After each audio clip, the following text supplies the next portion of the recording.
Hello, everybody. This is Nicholas Tanek with your kinky friends, and wow, do I have a very, very interesting guest with me tonight, 2022. As always, we do it lo-fi punk rock style. Please, we're going to talk about eroticism. We're going to talk about you being a god in drag. We're going to talk about fantasies and what a shadow shamanista is. We're gonna find out. Stay tuned, ask questions, and there's a question for me right up front. Please bow down, open your mind, open your hearts, everybody, to the magnificent Christal Hart. Say hi. Aw, thank you. A bow to you, Nicholas. A bow to you. A bow to anyone listening. Yeah, thank you for that. Thank you for being here.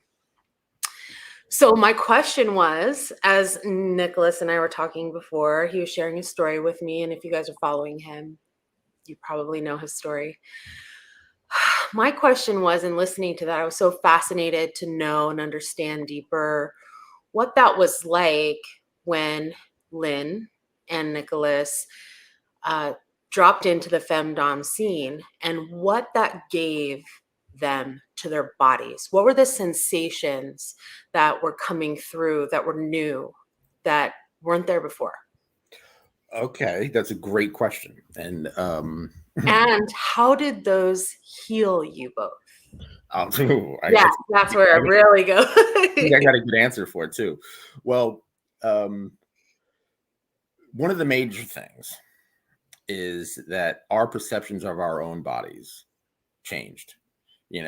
Where, for example, Lynn grew up with very small breasts and was very self-conscious about that. A very thin woman, kind of frail, very small breasts.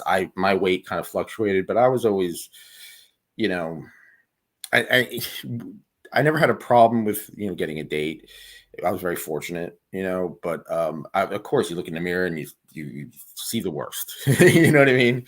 And what sexual expression did, especially BDSM culture did, it really kind of made us accept ourselves, not just each other, but ourselves. And I think once you accept yourself, and you're comfortable within your own skin, within yourself, that truly makes a difference. It has a ripple effect. Now, on another physical note, Lynn had MRSA. She had ovarian cancer, and it really just messed up her hip. And it's weird. Like all her life, she never thought that. She always felt kind of stupid wearing garter belts or lingerie or anything. And then once we got into femdom, that went out the window. Like she started wearing it like constantly, like every day, just around the house. And then, like casual lingerie. Right. And on top of that, even though sometimes she was in pain, like it did take her some time to walk up the stairs, and to walk the dog if she had to, and stuff like that. But it really kind of gave her this, the mind and body had worked together. So I think it helped her deal with her pain. And on a physical level, also the embracing femdom. Yeah. It changed. Like she was abusing OxyContin at the time, which is an extremely powerful drug. And it was messing up her life, and in terms it was messing up my life because her life was messed up. And embracing femdom and sexual expression really helped that and changed that. Things kind of became evened out. So her physical dependency, I didn't say she was dependent on that till the day she died. But but it got in control. You know what I mean? Like if she can control. And femdom, a lot of femdom is about control, and it's a symbiotic relationship between the dom and the sub. So, one can't exist without the other, so to speak, be fulfilled. And so that I think that control in the bedroom helped her control her own body physically in everyday life, drug addiction, including, you know, her MRSA, her hip, and everything like that. Like I didn't necessarily, it didn't solve everything. You know, it wasn't the be all, it wasn't the cure, but it definitely helped, and it definitely changed our lives for the better. Thank you. I'm curious,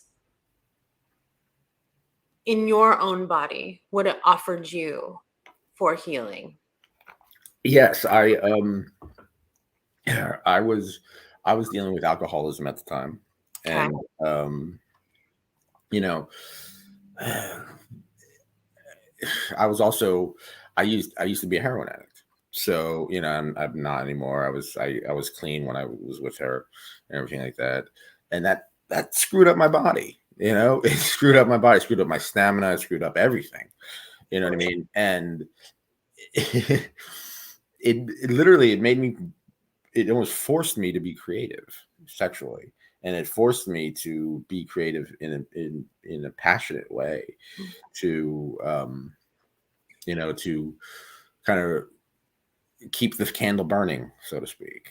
Okay. So it drew you into your body deeper. Oh yeah. Yeah, but I think most of it is the acceptance of it. It's like, I'm not huge Okay. muscle man. I'm not really fat. You know, I'm skinny, but I'm not too skinny. You know, like, you know, I don't think I'm ugly. You know, but you know, I'm also not the best looking guy ever. You know, but it made me accept of who I am and be proud of who I am. Why did that community offer that to you both? Was it because of Honesty, straight up, the honesty and the bond. Like I said, like I was telling you before, we put the bond in bondage, you know, yes. and then you see it with other people, and seriously, when you watch, I don't want to say amateur, I don't like to call it amateur porn, but like there are people out there, there are couples out there who are just putting their videos out of living their fantasies, and Yes. and there are these people there are these other people on the other side of that coin, right? Who all they care about is image. All they care about is image, money, power, and everything like that, where they wish they could live that life. You know what I mean? Oh my gosh, yes, it's so real. It's almost, and you know, not to shame any of it, none of it's bad or wrong in its own rights. But it's this difference between that tube porn or, you know, like make love not porn, for instance, which is people just doing those fantasies versus, okay, these are the images that you're going to look perfect in, or we're going to put on the show. So yeah, oh, I love that point. Because really, everyone wants to live that make love not porn if you're fully unleashed, right? Mm-hmm. And it's crazy because and I don't like to use crazy, but like it's wild in the way that there are, you know, people live vicariously through those couples, those real couples, when they see it. And even I've gotten emails saying, "Oh, you're so lucky. You're so lucky." I'm like, yeah. I'm extremely lucky, but that also goes with, I think, outlook and attitude, everything like that. All right, so let's get back to you. Thank you. Thanks for indulging me. Oh God, you could ask me anything. You could ask me. My life is an open book. Like literally, I wrote a book about it. I love learning about people and their experience. So Me too. Me too. That's why the major reason I'm doing this is because I personally do love human beings, and I love, you know, their stories. And so, what's going on? What do you do?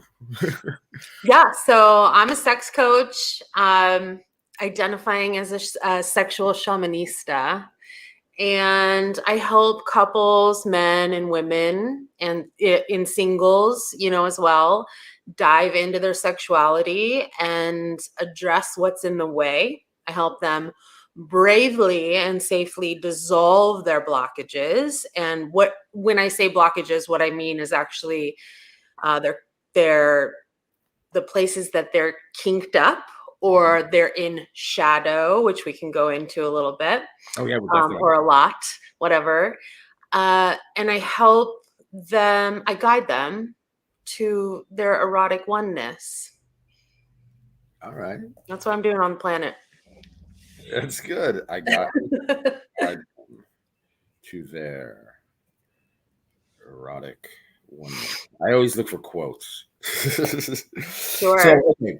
In one thing I noticed, like as a coach, as an educator, big letters in your bio, you are a god in drag. Yeah. All right.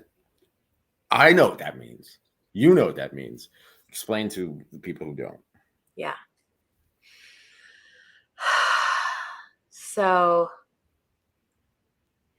I mean, that's great that you know what that means for you, and this is different for everyone. Yes. Right. So let's just say that.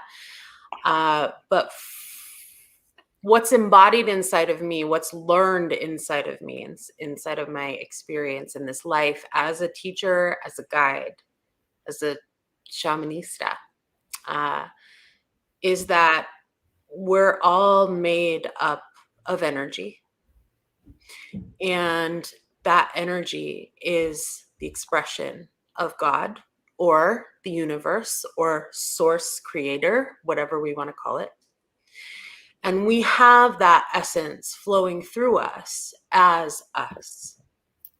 And that essence is very connected, if not fully, creative energy, which is also sexual energy. So when I say we are God in drag or you are God in drag, what I mean is you are a expression of source and you're in a body which can be chosen to be presented in any way. So as I'm here as Christal right now, playing this part in the video game matrix that we're all living in. In the multiverse. Yes. I can be Christal version sexual shaminista, and that's my drag for now.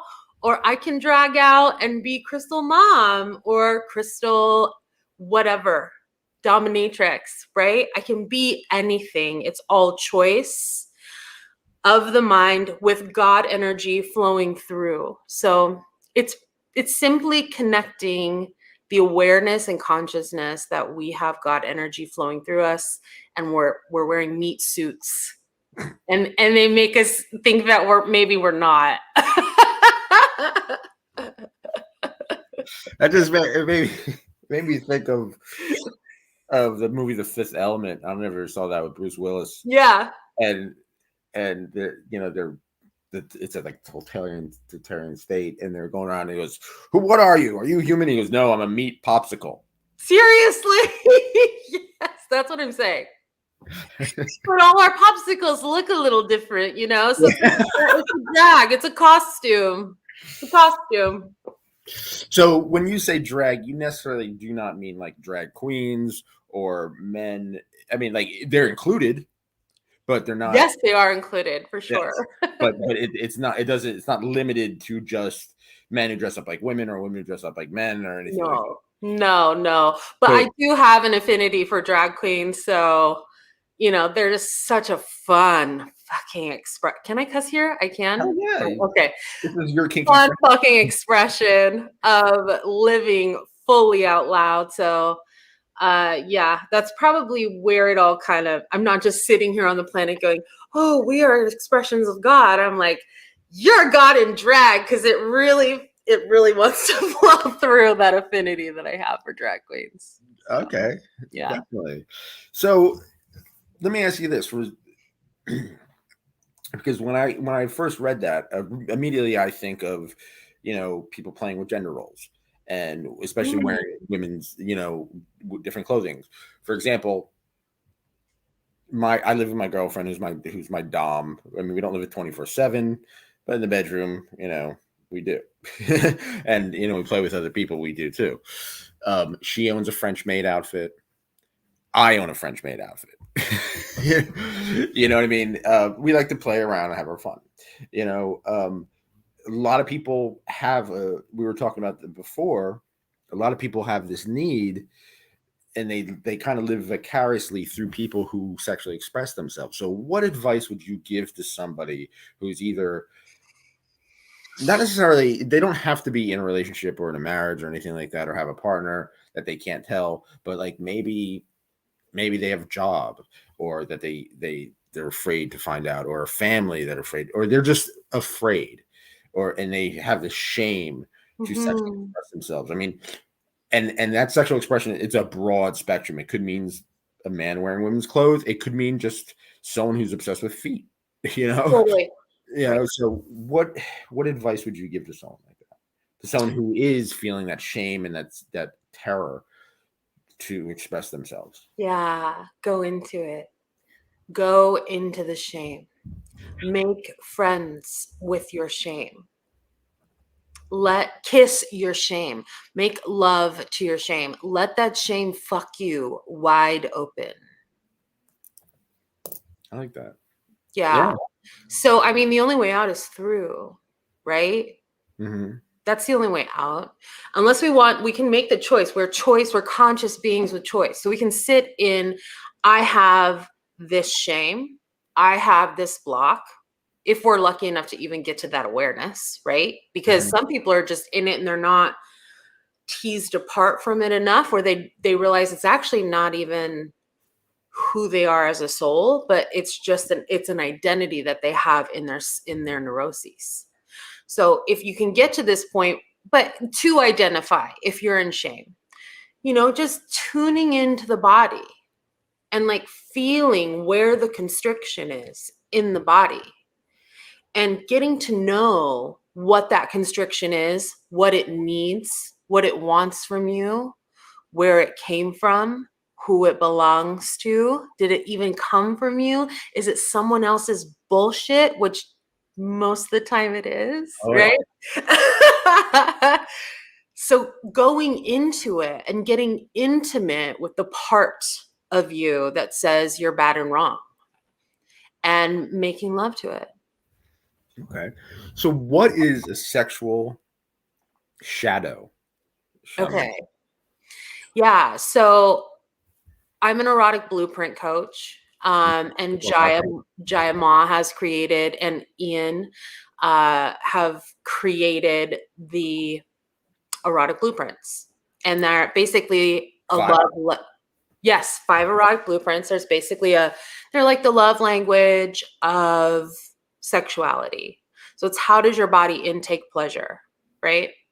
And there's the sexual, there's the sensual, there's the energetic, there is the kinky, and then there's the shapeshifter. Mm-hmm. Each of these have a superpower and a shadow. In that, when I speak to shadow there, it's basically a part of you that's felt shame or felt conditioned and needed to be like thrown in the bag, and you're just like carrying it around in your life, but it has voice. You can feel it back there, but you've shoved it down, you've put it away because it wasn't going to be accepted in your culture, meaning your actual culture, your family culture, your religious culture, whatever culture, but you've put it away. And so the shadow, a sexual shadow, in the world of Jaiya doing this incredible work and creating the erotic blueprints, has found that each one of those blueprints has a specific shadow. So for example, like the kink shadow is feeling, well, there's a few. Obviously, taboo is the pleasure, but taboo can also feel shadowy. Oh yeah, it's like cross dressers where they gather up all these clothes and they secretly wear in private, and then they feel so bad that they throw them all away. Right. That whole process. I mean, so filled with shame. And then we have to look at what the person is actually, the sensations that are going on through the body, what hormones are being produced. Is it the cortisol they're really wanting? Is it the dopamine they're really wanting? What is the body experiencing in these, and in the shame space? Are they getting off on the shame? Or is it really like a space where they want to move through right? They want to release the shame.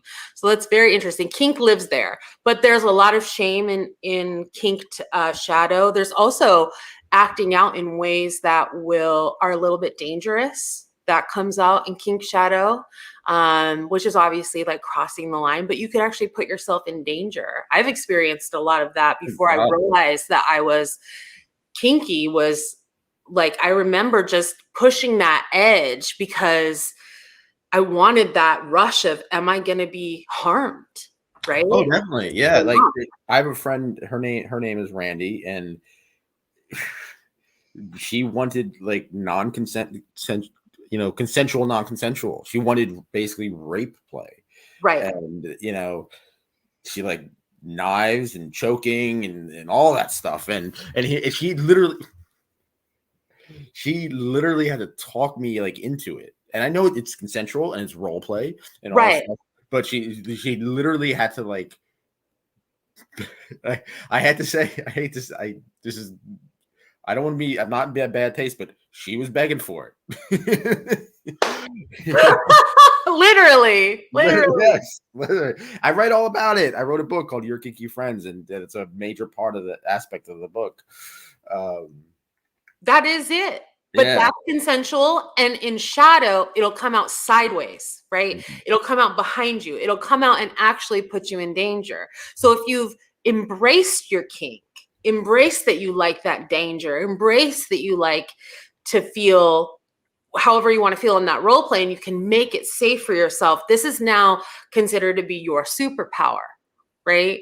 So when we're, okay, go into it, right? Whatever's there, if it's shame, if it's I want danger, if it's whatever, I want feet, I want to get shit on, go into it, because this is truly in, oh, I saw something pop up.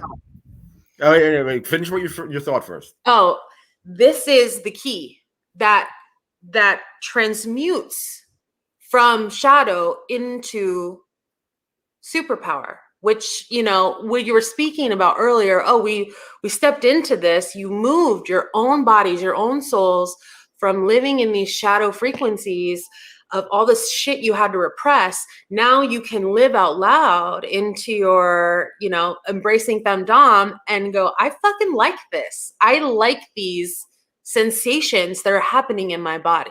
No doubt. Now, Domenico de Serra asks, hi, Domenico. Thank you. Hi, Domenico. Says, what is your opinion on foot fetish? Have you had clients who have shame about this kink? I don't have any clients that have shame about foot fetish. And my opinion on foot fetish, my opinion on all fetish is embrace and rock on. Yes, if it's good to your body, if you feel pleasure in your body and it is consensual and safe, this is go in, full support, all the fetishes. Great. Okay, so how did you meet Mistress Jaiya? Is it Jaiya? Yeah. Such a special woman, such a special being. Okay. Well, I mean, it was an evolution of my own desire to embody this sex coaching experience. I've been a coach, an energetic coach, for almost 2 decades. I've worked in energy work, helping people move energy through their bodies and experience healing. And there was just a point, naturally, it's kind of an organic, journey, obviously, for me, and a spiritual journey where, okay, it's time to go into the body. With sexual energy, not just energy, but sexual energy. So she called me, right? Sexual energy called me in, Kundalini called me in. And then I went on the search. The student was ready and the teacher was found. That's how that worked. And I found her through some friends, really. I'm really fascinated with people's stories, obviously, because that's what I do. I tell stories, I only write nonfiction. I can't write fiction. I suck at it. So that's why I like true stories. So tell us your story. How did you evolve into this? Like, what was there one aspect in your life that inspired you to do this, to get to this point? Or like where did it all start from internally? Yeah. So I believe that it's really it's my own personal healing journey. Of course. And because I've taken this journey, this is what gives me the ability to help and guide people through theirs. But a lot of it started with abuse, addiction as a child, not me, but being around and experiencing abuse and addiction, seeing these shadow frequencies as a child, not knowing that that's what they are, but needing to learn how to navigate through that as a kid and a teen. And as I learned how to navigate through that, the wounded healer came out of me. So I knew I wanted to show up, and I didn't need to want to. I just did. I just was that person that people come, they say, this is what's going on with me. What do you think? And I had energy to give them. But I did think that I started off, I'm an artist, I'm a creator. So I went and I did hair and makeup in LA for almost a decade. And then I played in some real estate. So I didn't drop in all the way. It was a side thing that I was doing for 2 decades.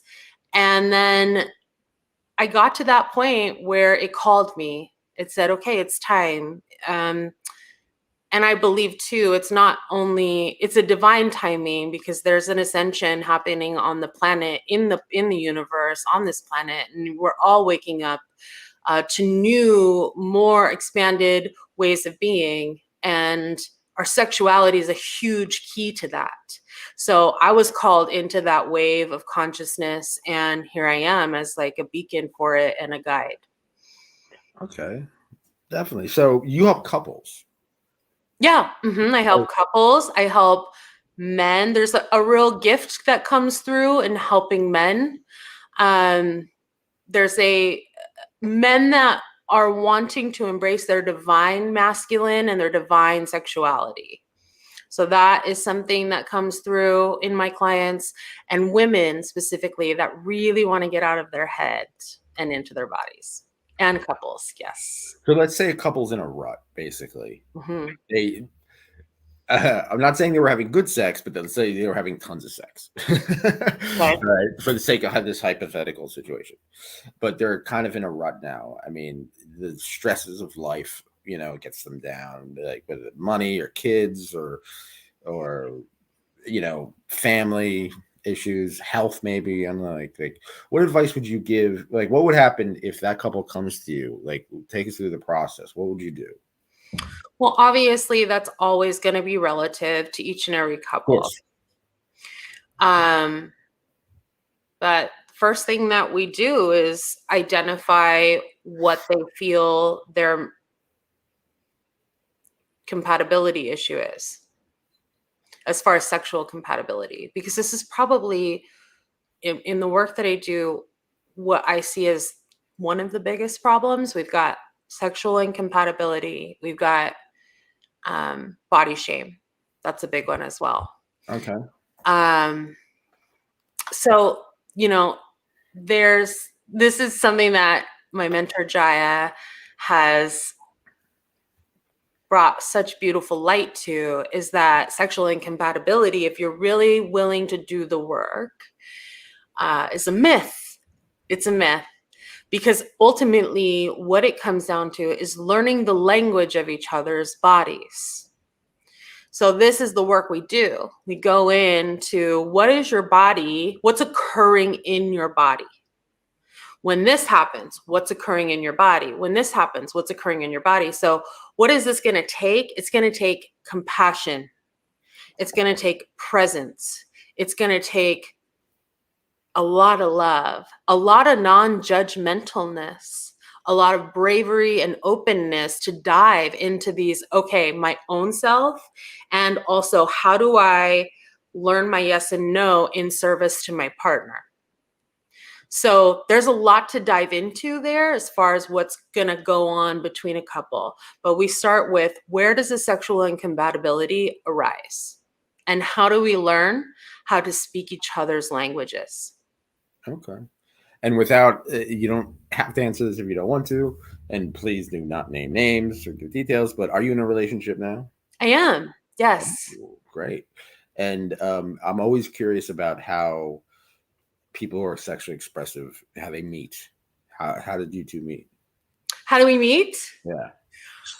Yeah. So we met not on Tinder, which my husband gets really excited about. I can't wait for him to rewatch this and go, yay, it wasn't a Tinder. Anyway, no shame to the Tinder people, but he was. I met a lot of women on Tinder. Yeah, right. There's a lot there for sure. Yeah. I actually find my lovers there. So, but yes, I'm in a relationship. I'm married to a man. We met at his business. He owned a mail shop, and I was shipping out some products, and it was just, it's a divine connection. And he has a lot to do with this moment. He showed up to my world when it was time for my own sexual expansion to happen, my sexual awakening to happen. We lived on two totally different spectrums, sexual incompatibility. And we have done this work, and we will continue to do the work of mastering the language of each other and each other's bodies. Nice. And Aaron D'Souza says, hello, mistress. Hello. Thank you for that. So, okay. So you're married and you seem very happy. Is there a specific dynamic that you have that you would define it, or do you like it undefined, or what? That's a really good question. Do I like it undefined? No, I don't. I love definition. It feels really good to my body. So right now, and most of the time. Yeah. Anyway, I got lost in that. What was the actual question? The dynamic between you and your husband. Our dynamic is, so I have a real feminine core, and this is something I do a lot with my couples as well. We do a lot of feminine, masculine polarity. So that really shows up. To ignite that sexual friction, we've got to acknowledge, like, where's the masculine and the feminine, because these are the poles that want to come together. Interesting point. Yeah. So I have a really feminine core, and, through my own journey in life, like, have developed a masculine layer over that, and then a really feminine layer over that I present to the world. So, and he's the exact opposite. To define what we go through is that we've spent a lot of time, and it's such a beautiful divine experience where his inner feminine, one of his layers, has really called out this space holder masculine energy in me. And like, it's awakened that there is a dominatrix birthing through me, and one that wants to show up to the planet. So we play in that, but we also switch around. So here I am. I mean, this month I'm asking to just melt. I'm asking to melt into my body, and to surrender. So it's all about listening to what my body. I totally. Lynn was like that too, in the sense that she never thought that would be in her, and then once she kind of dipped her toes in the water, so to speak, things changed, and she really embraced it. And I embraced my submissive side. When I was my whole entire life, I always had to be like the alpha male dom type, you know what I mean? Because it was expected of me, you know what I mean? And meanwhile, I'm watching like movies like Sid and Nancy with women in garter belts, like whipping men hanging from their ceiling, and I'm like, I want to be that guy. You did. You could tell. You knew then. Yeah. Oh God, I knew it was very young age. I knew I loved women so much in study hall. When the kids were like talking about like football and basketball and stuff like that, I had the encyclopedia and I was looking up the word clitoris. Yes. I'm in middle school. I get it. I get that. I totally do. All right. Andu Sidlop asks, how can I tell my girlfriend that I want to be a cuck for her? Yeah, great question. I think it's about not telling, right? It's about asking what your girlfriend would be willing to do around that space. An invitation of, hey, there's some stuff arising for me around this, but what occurs to you in your body matters to me too. So what would you be willing to do? Let's explore. It's always simple invitation with space for your partner to have their full autonomy and choice. Okay. That's what I would say. Okay. Or that is what I said. You ever, like, for example, in my case, Lynn was jealous her whole life. She always thought every guy she ever was with broke her heart in some way or another for another woman, including me. I'm guilty as charged, at first, and then we got back together. And, but then what she did is she flipped it and she used that jealousy and got turned on by it. So like she actually wanted me to be with other women in front of her. I love this. Yeah. And she was like, like she'd masturbate in the corner a while. And she was like, just tell me how much more beautiful that woman is than me. Like, and that this is fully turning your shadow into your superpower. What a brave. And totally, this is right. This is that moment when that turn on went on fire for her. Mm-hmm. I'm dying. This is so wonderful. Thank you for sharing this. Oh, of course. Like I said, I'm an open book. Oh, talking about sharing, not Sharon. Aaron D'Souza asks, what do you think about scat and golden shower play? I mean, for me personally, scat no, I'm not into that. I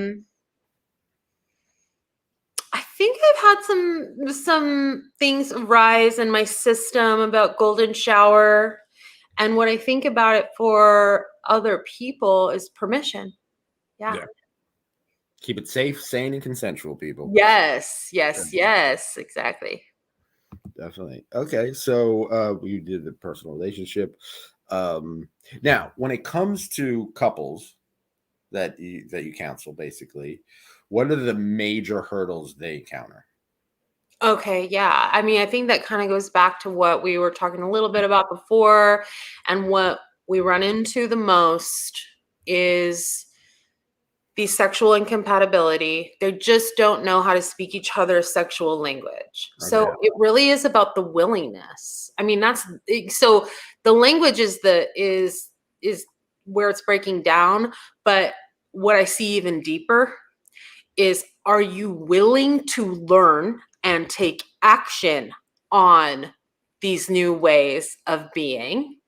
And when you are willing to learn, are you willing to hold your own container of safety and yes and no?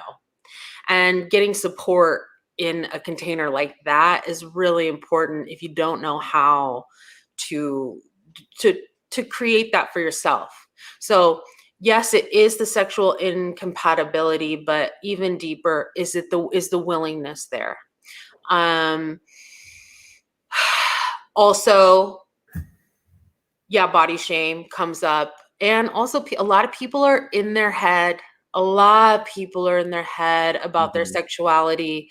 And it's because it doesn't matter what it's because. Lots of it is sourced from just a real masculine way of being, more in the mind rather than the heart, right? Okay. So if we can be in our hearts and express from there, or be attuned to ourselves from there, then there is a way for us to just dance with each other more beautifully and ourselves more kindly and softly. Andu Salop asks, is it true that if a mother is very dominant, her children, if he is guy, he will probably be a sub, and if she is a girl, will be dominant? So if the mother is very dominant, would the son be a sub, and would the daughter end up being dominant? That's a really good question. That's a really insightful question. Has a lot of wonder to it, and I wouldn't say that that's entirely true. No, because there's so many so many factors that play. It's everything is relative. That can land a dominant mother could land in a daughter's body as turning a daughter into someone who, you know, is submissive because she has it. However, that trauma, if the domination was trauma, right, inflicted without consent, and it landed in her body and gave her that tightness, that because the body remembers trauma. That's where it's kept. It's held in the body. So it could have landed in there and said, this is bad and wrong. Someone that is being dominant, right? So she ends up being submissive in her life. Or it could have gone the other way. It could have gone into, I'm going to fight back and I'm going to dominate back. And this can go for a young boy as well. So yeah, I think it can go both ways. My mother is very dominant. Okay. And you know, but like she comes from the closet, like my grandmother. The way she kept us in line wasn't through yelling. It wasn't through violence or physical, like beating or anything like that. It was just the sheer fear that I would disappoint her. Ooh. You know what I mean? So I think that really comes into play. And of course, I inherit that and I use that to my advantage sometimes, and then I use it you know, for myself. And so I mean, it can go both ways. I think if you have a dominant mother, you know, the male can grow up to be very dominant and literally seek this being submissive because they feel that they have to, that they need that balance. Whereas opposed that it like there's a flip side to that too when it comes to if you have a very dominant mother, the man or the boy or the young man can grow up being submissive their whole life. Yeah. And then when it comes to finally embrace sexuality and open-minded, that young man can find solace in being dominant. You know what I mean? So it really depends on the person, I think. Agreed. Okay. And then he says, I can't understand why every mistress or every dom woman needs always another man to dominate her. Is that by nature to get relief? Can't understand why every mistress or any dom woman needs always another man. Ooh, that's a really good question. Yeah, I thought so too. I actually was sitting to like sink in, but yeah, it's good. Yeah. I was sitting listening to a dom. Yeah, we all have nervous systems. The answer is we all have nervous systems, right? And we all need care. And even a dominatrix, which I'm not one, so I can't even, you know, speak fully and completely to it, but I am a human and we all need care and aftercare. I mean, oh my gosh, when I even just imagine the dominatrix coming out of me, the aftercare space that my feminine core would need is lots of fucking blankets and pillows and yummy food and wine and just like kisses all over, like softness. Oh my gosh, 100%. Usually it's the sub. They call it subspace when the sub has to be like cared for. It's like right. No, Dom too. I was just listening to Kimmy Inch the other day, this incredible dominatrix here in Austin, talking about this, you know, how there was like a she was just having such a vulnerable share, this collective, her just working on being the dom, and how she had forgotten to create that space for her own self to be in aftercare. So yeah, we're human. Definitely. Aaron Boussard says, "Oh, hi, Aaron. How you doing?" Hi, Aaron. Yeah, no doubt, Oh, Aaron. She set this up actually. oh yay! Oh yes, Yeah. awesome. Thank you, Aaron. Thank you so much. Hey, Christal. I'm so happy to see you here. You're awesome. You're awesome. Takes one to know one, for sure. That's awesome. So, okay, so you know the kink rabbit hole goes deep, or let's just say the sexual expression rabbit hole goes deep. There are things that I'm into now that I never thought I'd be into, 20 years before, So what personally, what's starting to pique your interest? Either you're trying or you're just interested in it. Yeah, thank you. So that's coming up, is the Dominatrix is coming out. Is to even get into, I'm going to find a mentor here soon to take me through and show me all the things and help me embody all the things. I don't know where that will go. It could land just in my own bedroom, or it could land, touching many other people. But well, regardless, it'll touch many other people. It's going to touch many other people regardless. Let's just be honest. So that's coming through. The work of sexual expression and kink. Yes, the rabbit hole of kink is opening my marriage just every day. It's fucking my body open to just deepening these interactions I have with my husband, and what we have in the bedroom, outside the bedroom. We're always looking for new, so we're really in this kink space of new. What can we do new?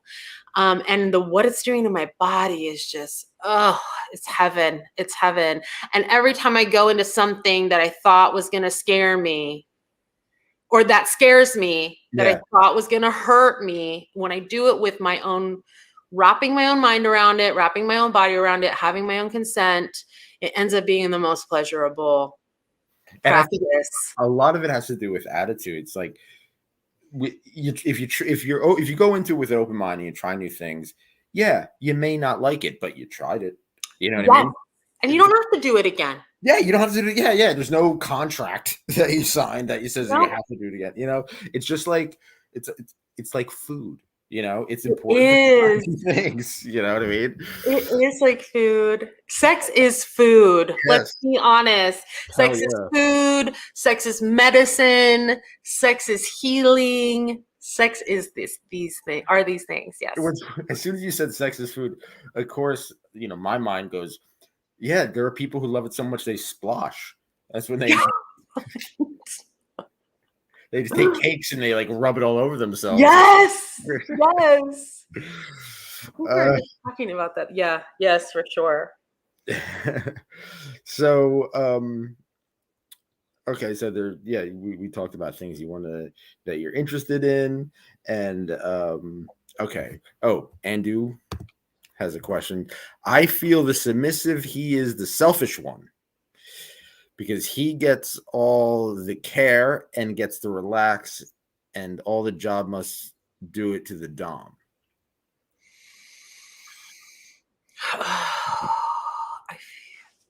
I think it depends on the relationship, because there are some submissives who really, really work hard for the dom. And then there are also, one of the things I like about playing the submissive role sometimes, I don't play it. I'm a switch, as they'd say, but like one of the things I like about being submissive is that I don't have to make decisions. All I gotta do is worship this woman. That's it. Like, that's the job, is to, and it really depends on how hard she wants me to work, to please her. in right. whatever way, shape, or form that is. If that's putting me in a French maid outfit and her dropping stuff just to watch me pick it up, that's one thing. If it's me going down on her, that's a whole other thing too. You know what I mean? Of course I'd like her to tease me, you know what I mean? Like, but still at the same time, I think the work when it comes to submissive, like for example, I have a very good friend named Chastity Queen, and she has her sub is living sub 24/7, Bunny, and constantly has to wear a dress, constantly locked up in chastity. You know, she's been on the show many times. Bunny's been on the show many times. Fun. And the wild thing about that is you could tell just in the relationship, it is mutually beneficial. Right. Yeah. They both work their asses off to please each other. Wow. You know, and to keep that dynamic alive. So I don't think, I mean, there is a stereotype that, yeah, the submissive just does nothing. Submissive just lays there, or submissive just told what to do. But my friend Luna, she has a phrase that she goes, "You got to earn my submission." Yes. Oh, 100%. 100%. I mean, Doms work hard. Yes. I mean, the space that true conscious Doms are holding is, you know, they're not just fucking your body. They're not just impacting your body. They're like penetrating your mind, which is like the kind of kink that I really enjoy. I love psychological. So, you know, I hold this awareness, I hold this space that this is not just service to the body, this is service to the mind. And Doms have the responsibility, right? If they're really responsible, conscious Doms, they're holding the whole person. The edges, the inspirations, they know these nuances. They're getting to know this intimate nuance that's going to actually serve this sub, right? Definitely, yeah. Yeah. Yeah, so I don't know. In that one, I was feeling a little, maybe in that question, like maybe try switching it around if it doesn't feel totally. Andrew actually says you don't have to answer that question, but he does take it out on a different turn. Says, are you afraid that your son may want to be a slave to a woman who's in the findom, which is financial domination? No, I'm not afraid of that at all. Okay. Yeah. He wants to know how a dominatrix thinks about that, but you're not a dominatrix. I'm not a dominatrix. I mean, in the future I am, which is like, I don't even believe in time ultimately. So I guess I already am. But yeah, not trained and refined yet. Okay. So, okay, if you could live, right, anywhere in the world at any time period, where would you live and when?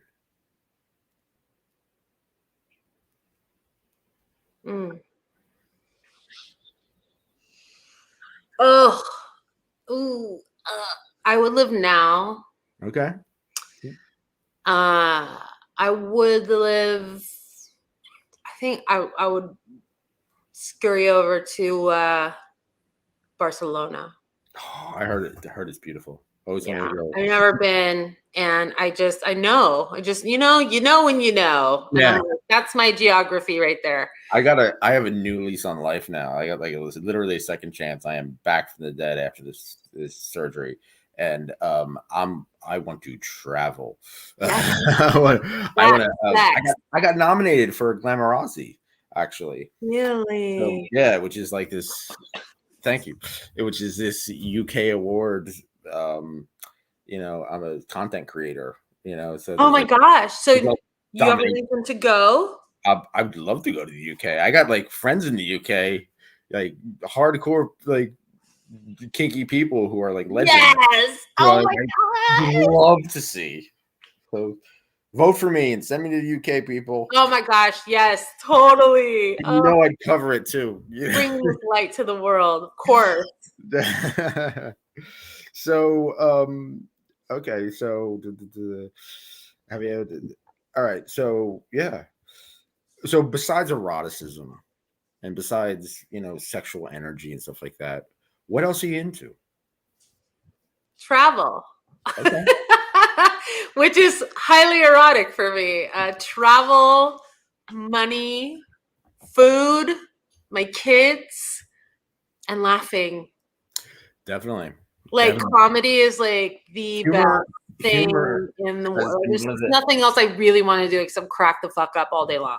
Humor has been one of the elements who really saved my life through the darkest times ever. You know what I mean? I'm friends with a lot of comedians, and going through something like a liver transplant, almost dying, and then literally losing the love of my life, Lynn. What they say, what's it? Tragedy plus time equals comedy. And I wrote a book called Your Kinky Friends. It's after she died and how the kink world saved me. And my editor wrote a review for it. Thank you. And she goes, "This is one of the funniest books about grief that I've ever read in my life."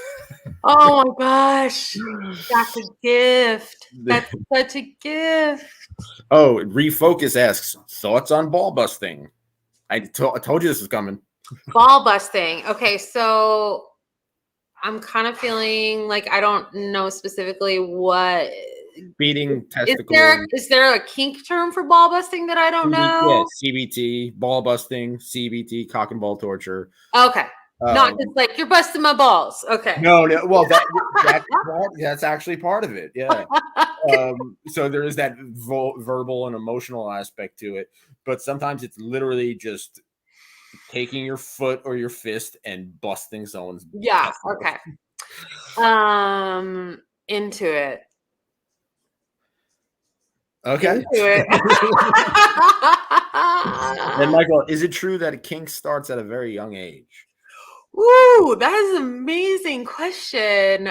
Oh, wow. So I believe that sexuality starts at a very young age. Yeah. I used to, it all started with, this is before the internet. I was given like a catalog for like, here, what do you want for the holidays? What do you want for your birthday? Here's a catalog. Here's a JCPenney catalog. The first thing I went to was the lingerie section. Oh my God. I know. I got a thing for women in lingerie. Rightfully so. Yes. Sexuality started so early.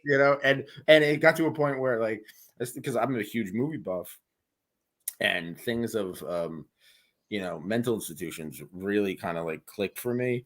So I would make homemade straitjackets out of like raincoats and belts, and I'd lock myself in and wiggle around the floor. And then something was happening to me physically. Yes. So now I own a straitjacket, and I got one for my birthday as a gift. Right. Well, that even speaks to how kink isn't always even fully sexual, right? Oh, yeah, like turn on is psychological turn on, or just that sensation, the body having sensation of something where it's receiving the dopamine or the serotonin or the GABA that it's wanting. So it's not even always a sexual thing. So absolutely, kink along with sexuality is beginning at a young age. And also, I mean, the way that being in the womb does form. So, that space of being in the womb is not something I'm an expert on, but I am informed around it. And we all were in one. Say that again? We all were in one. We all were in one, and there was stuff going on in there. Our moms were doing whatever they were doing mattered. And so, kink can show up even from that aspect for sure. Yeah. Now I'm thinking like, there's people who like want to be like submerged and like have like umbilical cords wrapped around. Right. Yes. That's a thing. There's a thing for everything. Of course, yes. Okay, rapid fire recommendations. They don't have to be kink related. Okay. recommend a film. And it doesn't have to be the be all, and it doesn't have to define who you are. Just something like, hey, you might like this. Oh my gosh. Who's Afraid of Virginia Woolf? Oh, I was in that play. You were? I love that. I was, yeah. I was in the play with it. And the woman I played with, I did the play with. I don't even know if she's alive anymore, but she was a force of nature. Oh my God, she stole the show. Holy shit! Isn't that fun when we run into those people? I love it. Like, I know those are the people who are memorable. Those are the people. Yeah. I'd rather be like someone who who's memorable and positive than just like a boring guy who's just forgettable. Yeah. Well, we have these purposes that maybe they're known or not, but we're called to it. If we're here to do it, we do it, Okay, recommend a song. Oh my gosh. So there's a new song by Miranda Lambert called Actin' Up. And it's sexy. Okay. I've listened to a lot of Roxy music lately. Okay, recommend a television show. And it could be streaming. Yes, I love this show called The Righteous Gemstones on HBO. Oh yeah, I actually have met some of the people who are producing it and writing it. Fucking hilarious. Yeah, and it's hardcore because hardcore. None of the people are likable. No, they're hateable. Yeah. They're disgusting. They're repulsive and vulgar. Like all of them. And Eric Andre actually is in it, and I think he's great in it. It's like one of his best roles. Yeah, that was really The Righteous Gemstones. Yeah, they're so horrible. It really, but one thing I do like about it, which I don't want to get involved in religion and stuff like that, but it really holds a mirror on what, especially this country, is doing and how it's using religion to spirituality to monetize itself. Yes, and it's and it does it because it's so like off the wall and so like hardcore, just brutal when it comes to that, making fun of that, like, oh my, it's like, you're supposed to be all righteous and you're doing this. I know. It's awesome. Yeah. It's so awesome. Okay. Recommend a meal. A meal? A meal. Yeah. Okay. You got me on that one. So, I mean, my favorite meal is Indian buffet. Yes. Right? Hell yeah. A better meal. Oh my God. It's not a better meal. You get some ragada patties. You get a little palik paneer. Yeah. Some samosas and some naan. You can dip everything in it. Oh my God. Hell yeah. I grew up in Edison, New Jersey. So I don't know if you know anything about Edison, New Jersey. I don't. But people in India when they come over to America, they're like, where's Edison? It's like, it's known as Little India in certain parts. No way. And like, there's a place called Green Street, which is in Islin and Edison, right next to each other, and they're actually connected, Oak Tree Road and Green Street. And you're like transported into another world. I love that. When you go down and you go down the street, and it's called Little India for a reason. Yeah.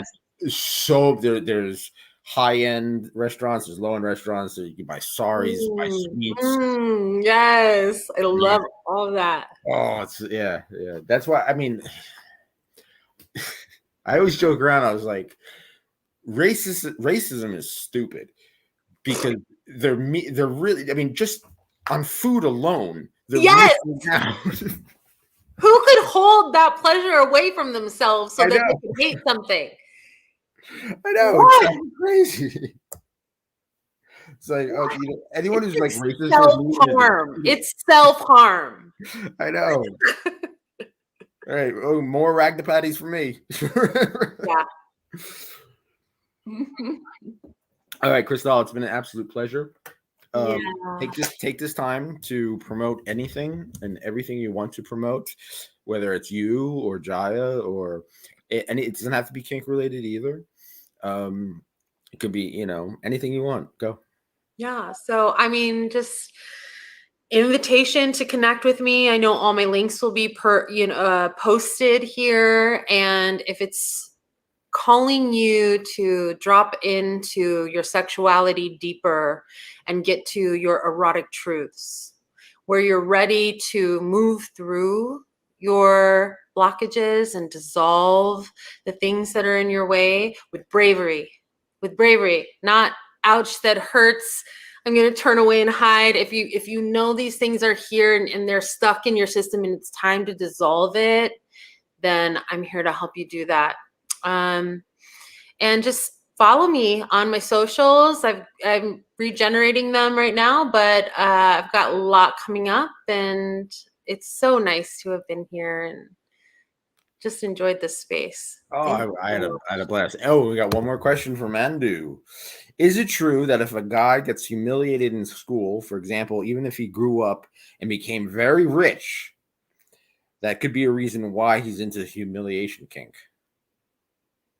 Sure, absolutely. That could be a possibility. I actually have a client that experienced a lot of bullying. And in that bullying, it has affected his sexuality. So we work through role playing of him being bullied or simulating the experience and turning it into a pleasurable one for him. So this is a kink, right? So yeah, absolutely. Definitely. Thank you, Andu. Everybody, you can follow me at yourkinkyfriends.com. Follow me on Twitter, Nicholas Tanek. Follow the whole crew of Your Kinky Friends at Friends Kinky. We're on Instagram at Friends Kinky. We have a Patreon page. All of our uncensored shit is going up. I'm working on it. We got a lot of stuff that we can't air that we're gonna. Patreon.com/YKF. We have a Discord chat group. But yeah, just support Your Kinky Friends. Support sexually expressive people. And yes. Oh my God. Oh, stay on the line, Christal, after we're done. I won't waste your time because it's important never to waste the Dom's time or anybody's time. And oh my God, it's getting late, my friends. My Dom is calling me. Remember the cardinal rule, everybody. Be cool, be kind, keep an open mind. Take care. Thank you.